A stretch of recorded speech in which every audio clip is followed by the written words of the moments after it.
Donald Trump کی white house میں واپسی، دوسری بار امریکی صدر منتخب ہو گئے، ڈیموکریٹس امیدوار، کاملا ہیرس کو شکست، غیر حتمی غیر سرکاری نتائج کے مطابق ریپبلکن امیدوار ڈونلڈ ٹرمپ نے 277 ووٹ حاصل کیے، کاملا ہیرس کو 226 ووٹ ملے، 7 سوئنگ ریاستوں میں سے 4 ریپبلکن کے نام رہیں، مشیگن، ایریزونا اور نیواڈا میں بھی ڈونلڈ ٹرمپ آگے، الیکشن میں فتح حاصل کرنے کے بعد ڈونلڈ ٹرمپ امریکہ کے 47ویں صدر ہوں گے۔ امریکی صدارتی انتخابات میں سوئنگ سٹیٹس ایک بار پھر فیصلہ کن ثابت ہوئیں، 7 سوئنگ سٹیٹس سے پینسلوینیا، جارجیا، وسکونسن اور نارتھ کیرولینا ٹرمپ کی جھولی میں آ گری، باقی 3 ریاستوں میں بھی نومنتخب صدر آگے، امریکہ کی 50 میں سے 27 ریاستوں میں ڈونلڈ ٹرمپ کامیاب ہو گئے، 19 میں کاملا ہیرس کو کامیابی ملی۔ بلاول بھٹو کا جوڈیشل کمیشن میں نمائندگی کے معاملے پر حکومت سے شکوہ، کہا حکومت نے جوڈیشل کمیشن میں نون لیگ اور پیپلز پارٹی کی مساوی نمائندگی کے وعدے کو پورا نہیں کیا،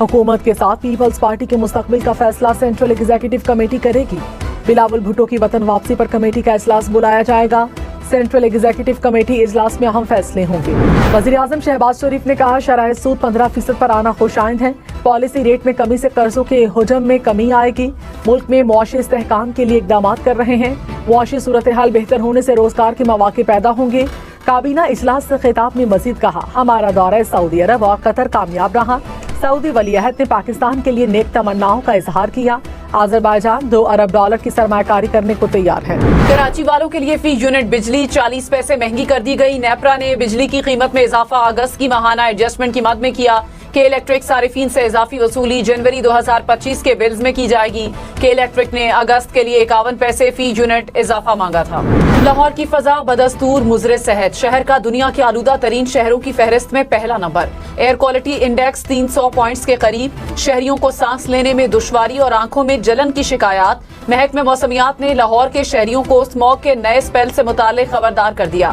کہا آئندہ 24 گھنٹوں میں بھارتی ہواؤں کا رخ پاکستان کی طرف ہوگا، ایئر کوالٹی انڈیکس 700 پوائنٹس تک جانے کا امکان۔ وزیر پنجاب مریم اورنگزیب نے کہا اسموگ کی شدت میں اضافہ تشویشناک ہے، پوری قوت سے اسموگ پھیلانے والے ذرائع کو روکیں گے،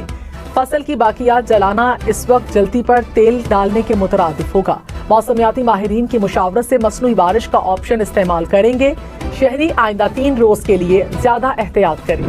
وزیر دفاع خواجہ آصف نے کہا جنرل عاصم منیر 2027 تک آرمی چیف رہیں گے، سروسز چیفز کی ایکسٹینشن کا سلسلہ ختم کر دیا، عہدے کی مدت تعیناتی کی تاریخ سے ہوگی، اسی طرح چیف جسٹس کی بھی مدت مقرر کی ہے، اب قیاس آرائیوں کا سلسلہ بند ہوگا، اپوزیشن صرف مخالفت برائے مخالفت کر رہی ہے۔ اپوزیشن لیڈر عمر ایوب کا حکومت پر مرضی کے جج لانے کی کوششوں کا الزام، کہا کل ڈنڈے کے زور پر قانون سازی کی گئی، اپوزیشن کو بولنے کا موقع تک نہیں دیا گیا، ان بلز کو قائمہ کمیٹی میں زیر بحث لایا جانا چاہیے تھا، حکومت اپنے لیے خود گڑھا کھود رہی ہے، یہ قانون سازی ان کے خلاف استعمال ہوگی، یہ حکومت نہیں مافیا ہے، ان کو جیل میں بیٹھے شخص کا ڈر۔ سپریم کورٹ میں ججز کی تعداد 34 تک بڑھائی جا سکے گی، بل منظور کر لیا گیا، اسلام آباد ہائی کورٹ میں ججز کی تعداد 9 سے بڑھا کر 12 کرنے کا قانون بھی منظور، جوڈیشل کمیشن ضرورت کے مطابق ججز کی تعداد بڑھائے گا، تحریک انصاف کی بل کی مخالفت، ایوان میں شدید شور شرابہ کیا، اپوزیشن نے نعرے لگائے، اسپیکر ڈائس کے سامنے بل کی کاپیز پھاڑ دی۔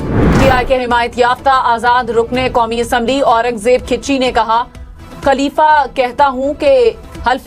ہوں کہ روپیہ بھی لیا ہو، یہ مجھے داد دیں، پارٹی کا فارورڈ بلاک بننے سے میں نے رکوایا، پی ٹی آئی میرے حلقے سے 2500 ووٹ نہیں لیتی تھی، ہم نے اپنے حلقے سے پی ٹی آئی کو 1 لاکھ ووٹ تک پہنچایا۔ پاکستان سٹاک مارکیٹ میں ریکارڈ تیزی، دوران ٹریڈنگ انڈیکس 92,500 سے زائد پوائنٹس پر ٹریڈنگ کرتے ہوئے دیکھا گیا، 100 انڈیکس میں 300 سے زائد پوائنٹس کا اضافہ، انٹر بینک میں ڈالر 9 پیسے سستا، قیمت $277.70 ہو گئی۔ پاکستان اور چین کی ایئر فورسز کے درمیان مشترکہ مشق انڈس شیلڈ 2024 اختتام پذیر، آئی ایس پی آر کے مطابق مشق میں چین کی Peoples liberation army air force نے شرکت کی، مشق میں جے-16 اور جے-10C طیاروں نے حصہ لیا، مشق میں ہائی ٹیک آلات، لانگ رینج میزائل کے مظاہرے کیے گئے۔